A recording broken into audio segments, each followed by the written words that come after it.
नमस्कार, अस्सलामु अलैकुम। लाइव हिंदुस्तान पर आप देख रहे हैं वीडियो शो दीन दुनिया। मैं हूं इमरान खान। सीरिया के लिए सीना तान कर खड़ा हो गया है ईरान।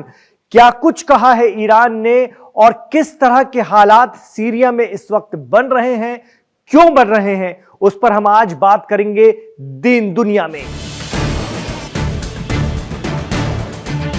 खुशियां मनाते सीरिया के लोग, जश्न में डूबे सीरिया के लोग। दिसंबर 2024 और जनवरी 2025 में ये तस्वीरें सीरिया की राजधानी दमिश्क और दूसरे शहरों से आ रही थीं।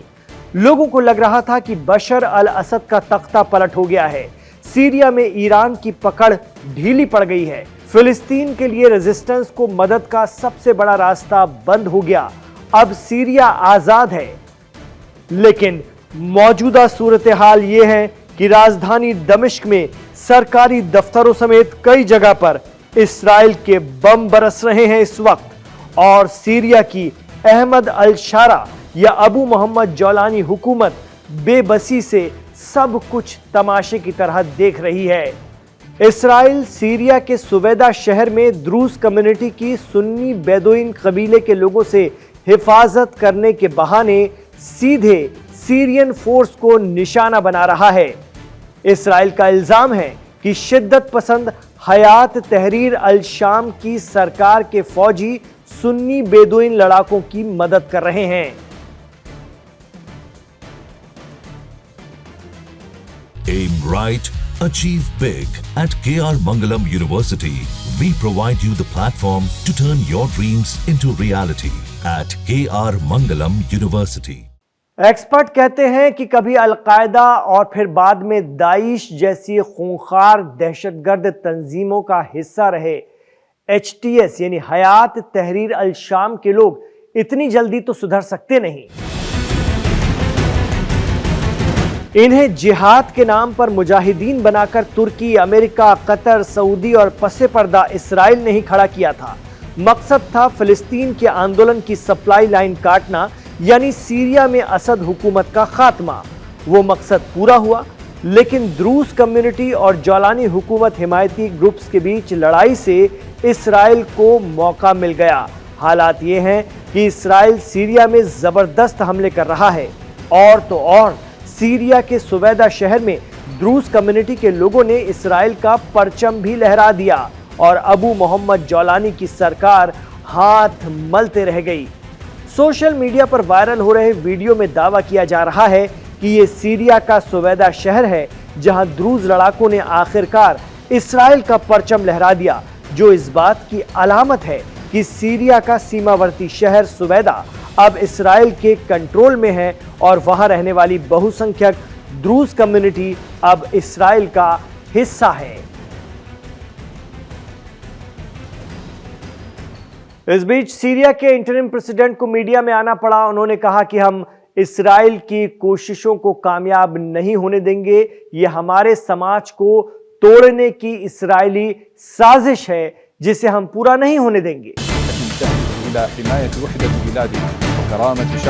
प्रेसिडेंट अबू मोहम्मद जौलानी ने ये बात कह जरूर दी, लेकिन एक्सपर्ट कहते हैं कि वो ऐसा सिर्फ कह ही सकते हैं क्योंकि उनके हाथों में कुछ नहीं है।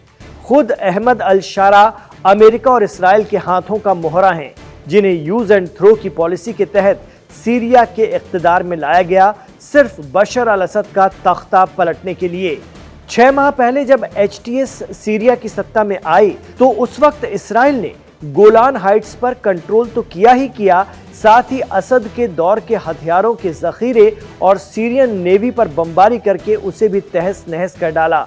और जौलानी चुपचाप देख रहे थे। वो उस वक्त कह रहे थे कि सीरिया की जमीन का इस्तेमाल इस्राइल के खिलाफ नहीं होने दिया जाएगा। ऐसे में आज हालात ये हैं कि इस्राइल के हमलों का जवाब देने के लिए सीरिया के पास ना हथियार हैं, न तकनीक, न एयरफोर्स, न नेवी।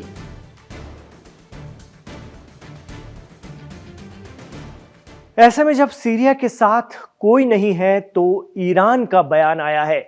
ईरान ने कहा है कि वो सीरिया की संप्रभुता यानी खुद मुख्तारी और क्षेत्रीय अखंडता का समर्थन करता है, उसकी हिमायत करता है, उसकी सुरक्षा की बात कहता है।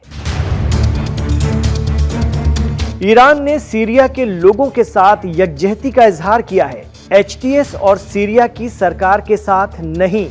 जानकार बताते हैं कि इसराइल की सीरिया में आक्रामकता के बाद एक वाहिद मुल्क ईरान ही है जो उसे रोक सकता है। ईरान ग्रेटर इसराइल बनाने के अभियान पर लगाम लगाना चाहता है।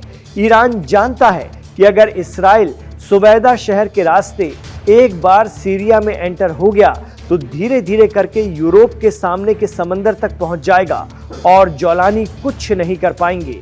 Middle East expert Shaukat Bharti कहते हैं कि जौलानी हुकूमत तो इसराइल को रास्ता दे रही है और ये समझौता पहले ही हो चुका है।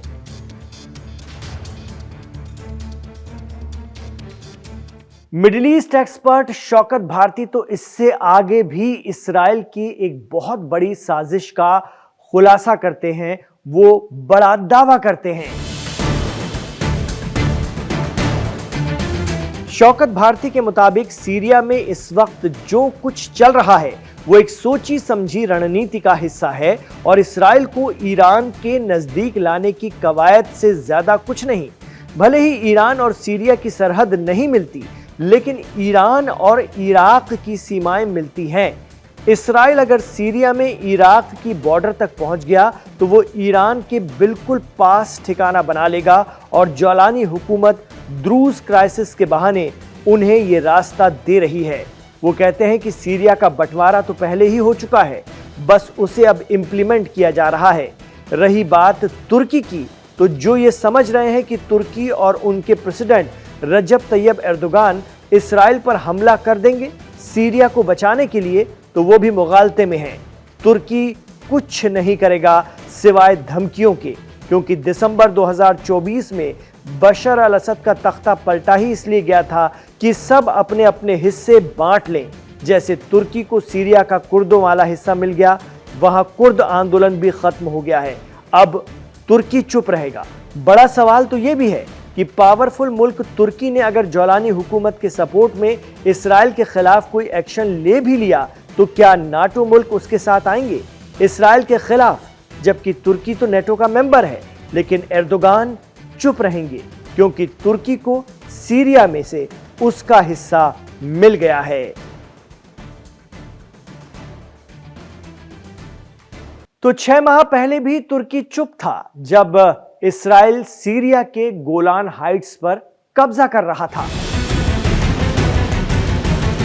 इसराइल आज भी सीरिया वाले गोलान हाइट्स पर मौजूद है।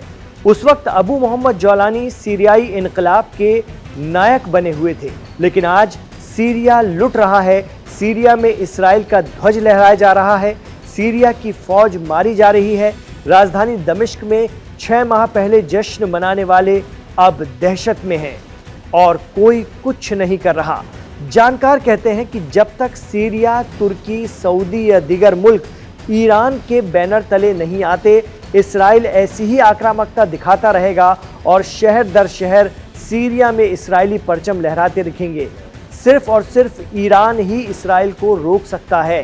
12 दिनों की जंग के दौरान दुनिया ने यह देखा भी, लेकिन विडंबना यह है कि ईरान और रूस को सीरिया से बाहर करने के लिए ही तो सीरिया में बशर अल असद का तख्ता पलट किया गया था।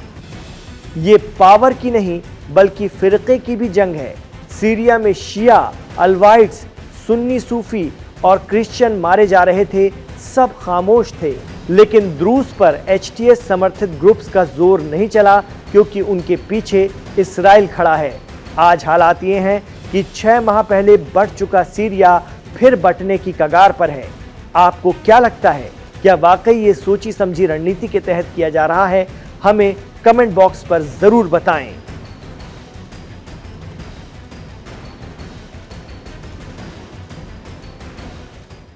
तो सीरिया के हालात क्या वापस पटरी पर आ पाएंगे?